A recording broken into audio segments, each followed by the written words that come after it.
الله الرحمن الرحيم والصلاة والسلام على أشرف الأنبياء والمرسلين سيدنا ونبينا محمد وعلى آله وصحبه أجمعين. في بداية كلمتي هذه أود أن أتوجه بالشكر لمعالي الأمين العام لرابطة العالم الإسلامي الدكتور عبد الله بن عبد المحسن التركي الذي كلف نفسه ولبى دعوتنا للحضور لهذه البلد، ونشكره الشكر الجزيل لتشريفه ندوة المجتمع الإسلام ومجتمع السلام.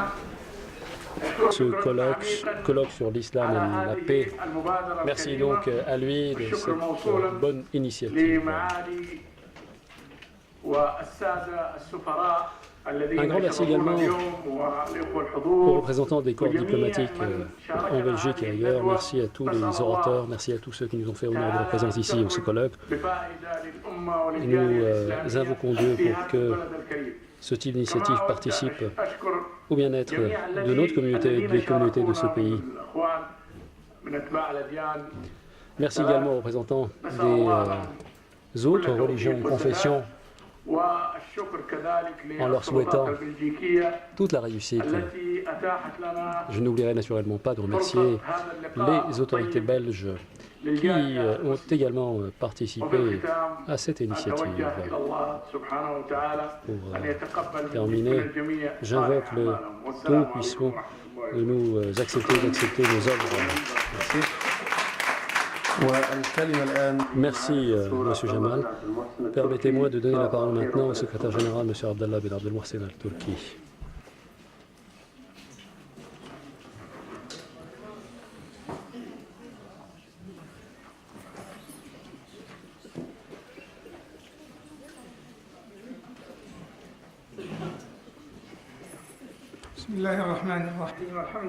Au nom de Dieu, le clément et le miséricordieux, louange à Dieu, prière et salutations de Dieu sur le prophète Mohammed, messager de Dieu.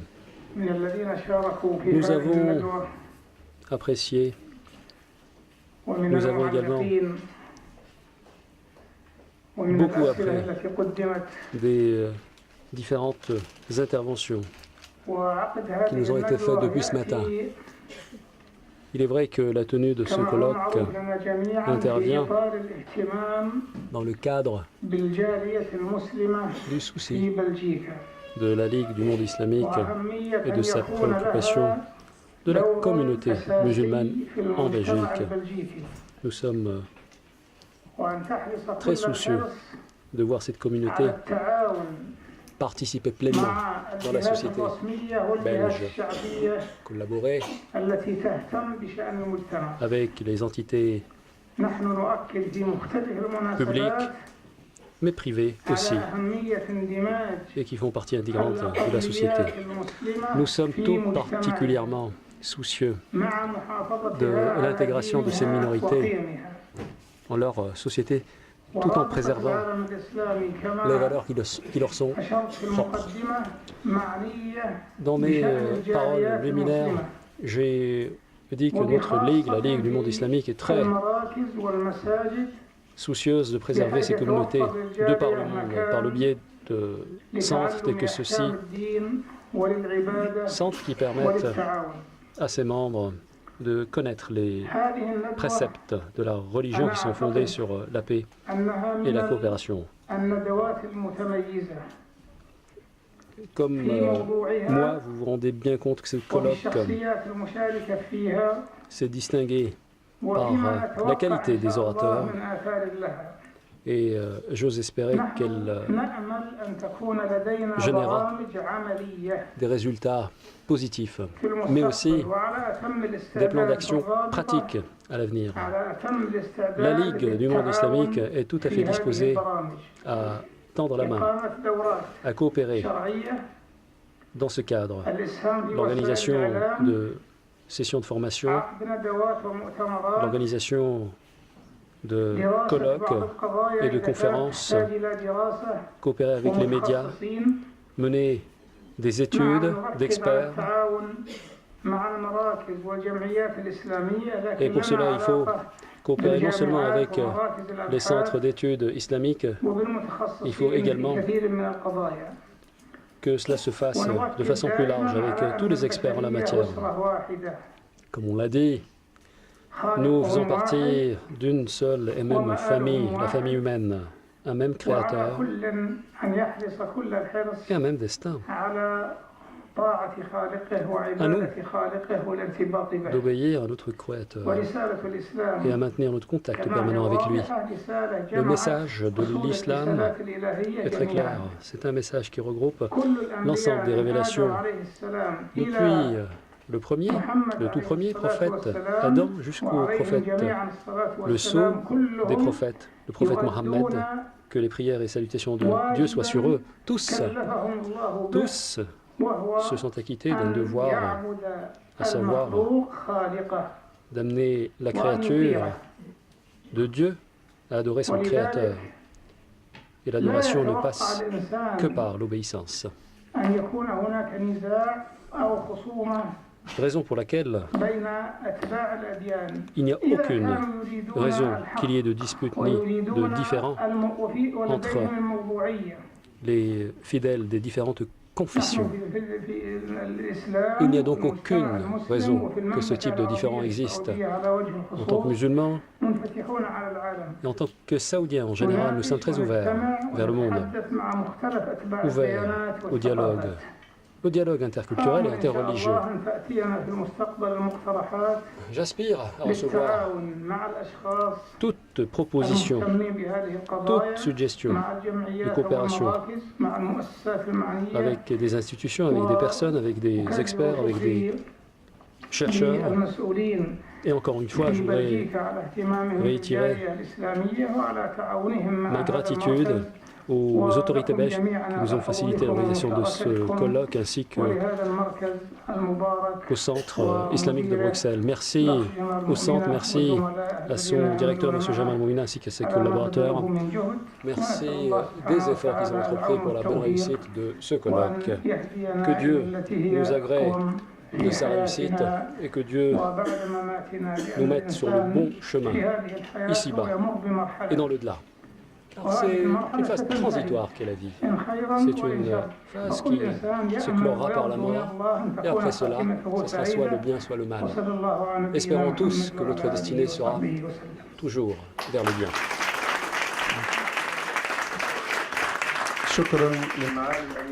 Merci. Merci, Monsieur le Secrétaire Général, de ces bonnes et sincères paroles. J'invoque Dieu pour que ces efforts lui profitent en bonnes actions. Permettez-moi à présent de vous présenter, dans le biais de M. Abdallah Ben Abdelbrahim El-Faleh, détaché du ministère des Affaires islamiques à Paris, nous lire donc le communiqué final de cette conférence.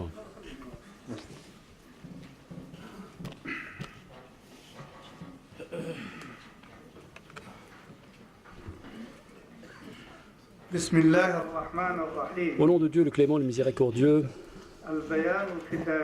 communiqué final du colloque sur l'islam, société de paix. Louange à Dieu seul, prière et salutations sur le sceau des prophètes, sur sa famille et ses compagnons. À la grâce de Dieu, s'est tenu en la capitale de Belgique, Bruxelles, un colloque intitulé l'Islam, société de paix, sous les auspices et l'égide du secrétaire général de la Ligue du monde islamique, M. Abdallah Ben Abdel Mohsin Al-Turki, en date du 29 Muharram 1436 de l'Hégire, coïncidant avec le 22 du mois de novembre 2014. Y ont participé sélection d'oulémas de France, de Belgique et du Luxembourg, ainsi que de spécialistes pour parler de l'islam et de la paix, des moyens et voies d'approfondissement de l'intégration des musulmans dans sa société et des moyens de lutte contre l'extrémisme au nom de la religion islamique. À la session liminaire, le secrétaire général de la Ligue du monde islamique, M. Al-Turki, ainsi que Madame la ministre de la Santé belge, Madame Birgit Kos, et le vice-président du Parlement francophone bruxellois, M. Fouad Haïdar, et le président du comité central de l'Église anglicane de Belgique, M. Jacques MacDonald, et le représentant de l'Église catholique, M. Herman Cousins, avec la participation de son Excellence l'ambassadeur de l'Arabie Saoudite, M. Abdelrahman Abdelhamid Al-Ahmad, et président du Forum de partenariat Afrique-Europe, M. Alpha Varri.